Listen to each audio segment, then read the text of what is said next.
long last, mapapakita ko na po sa inyo matapos na rin yung bahay. So, samahan niyo po ako. Let's go! Yan. Ito po ang sala.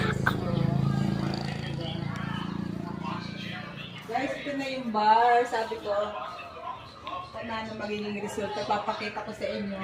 Okay ba to? Okay ba yung design? Pwede lang hindi ng alak. Alam ko para ini marunong.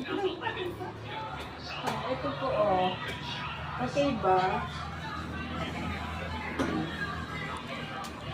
So let's drink to that. Yes. Tapos may isang pinto ako dito kasi gusto ko maraming pinto para dire-diretso yung hangin. Maraming bintana. Malalaki yung pinto. And ito ang lababo namin. Kaya lang maliit pa, wala pa cabinet. Hindi pa nagagawa yung cabinet. Pero kasukatan mo yung cabinet. Kaya hindi pa nagagawa. And ito yung kwarto. Isa lang yung kwarto sa baba. Ito lang.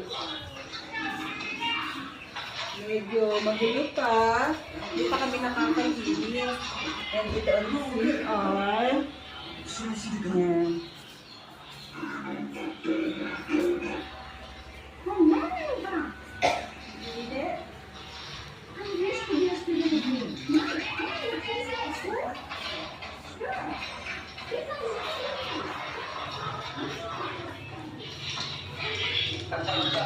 And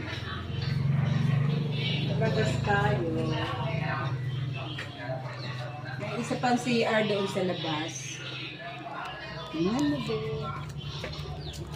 May isa pa kami CR sa labas.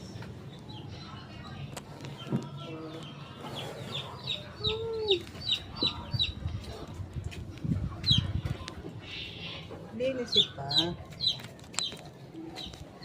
Yes, ang tagal din bago na ano na napinturahan. Kasi nga ang trabahador hirap magpagila. Wala-wala yung mga trabahador namin.